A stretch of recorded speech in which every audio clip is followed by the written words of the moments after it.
Assalamualaikum warahmatullahi wabarakatuh. Perkenalkan, nama saya Muhammad Al-Rasidian. Saya dari kelas 10 IIS. Di sini saya akan mempraktikumkan kapolar dan ikatan kimia. Sebelum saya mempraktikumkannya, saya akan menjelaskan apa itu nonpolar dan kopolar. Saya akan menjelaskan apa itu polar. Polar adalah senyawa yang dapat menghantarkan listrik. Kan nonpolar merupakan senyawa yang tidak dapat menguatkan listrik. Lalu saya akan menjelaskan contoh-contoh ciri-ciri nonpolar, yaitu contohnya CH4 metana, O2 oksigen, N2 nitrogen. Sedangkan ciri-ciri nonpolar tidak dapat larut dalam air, tidak memiliki kutub tambah dan kutub kurang. Lalu contoh polar adalah H2O air, NH3 amonia, SO2 belerang dioksida. Lalu ciri-ciri polar adalah dapat larut dalam air, memiliki kutub tambah dan kurang. Lalu kita masuki ke praktikum berikut ini. Lalu di sini bahan-bahannya yaitu mangkok, gula, garam, minyak makan, cuka, air, dan gelas. Sedangkan ini tempat untuk praktikumnya. Dan ini kertas mikanya. Lalu kita masuk di praktikumnya. Tuangkan air secukupnya. Lalu tuangkan minyak makan di dalam air yang telah kita salinkan di dalam gelas secukupnya.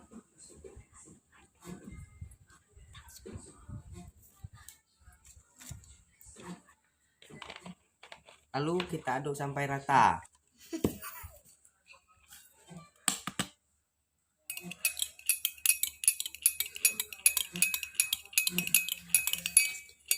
Dan ini kertas mika, kita akan menggosokkan di rambut sampai kertas mika ini menjadi panas. Setelah itu kita tuangkan minyak yang telah kita adukkan tadi.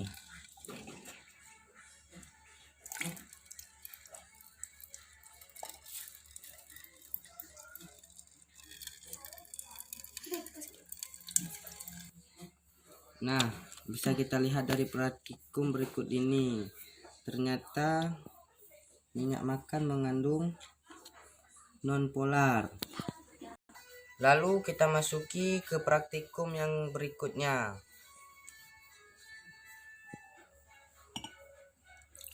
Muat air secukupnya. Larutkan gula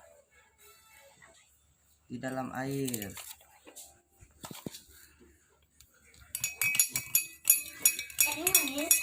Lalu kita gosokkan kertas mika ini ke rambut lagi.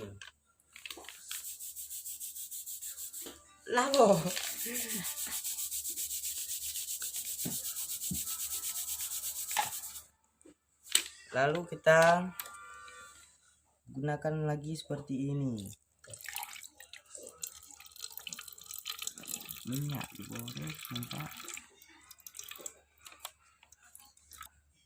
bahwa kita lihat dari praktikum berikut ini, yang kedua tadi, bahwa air gula termasuk bersifat polar.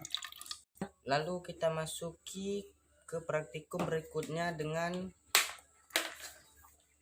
menggunakan air laut. Sebelum kita melakukan praktikum ini, saya akan menggosokkan lagi kertas mika ini ke rambut saya seperti tadi ya.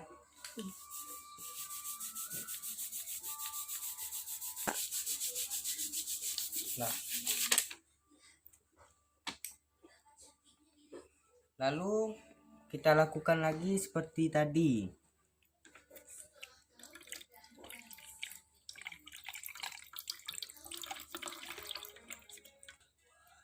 Ternyata air laut ini juga bersifat polar. Lalu kita masuk ke praktikum berikutnya, yaitu larutan garam. Kita masukkan air lagi secukupnya. Dan kita letakkan larutan garam ini ke dalam air yang telah kita tuang. Dan kita aduk sampai merata. Lalu kita gosokkan lagi kertas mika ini di rambut. Dan kita tuangkan lagi seperti yang tadi.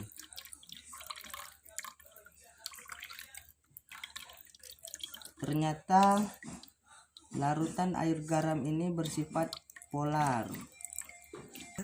Dan kita masuki ke praktikum yang terakhir sekali dengan mempraktikkan air cuka. Dan lagi kita akan menggosokkan kertas mika ini ke rambut kita.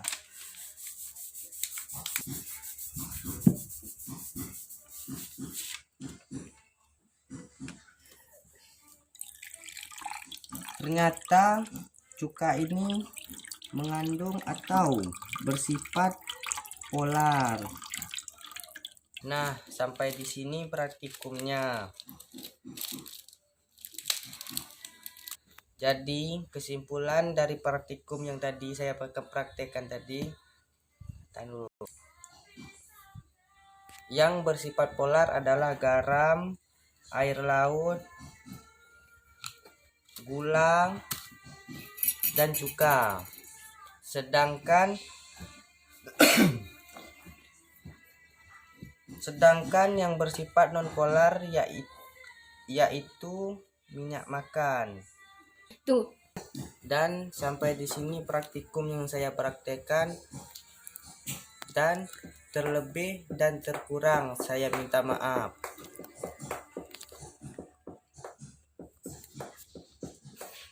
Dulu Jo. Dan saya sampai di sini saya mengucapkan terima kasih. Assalamualaikum warahmatullahi wabarakatuh.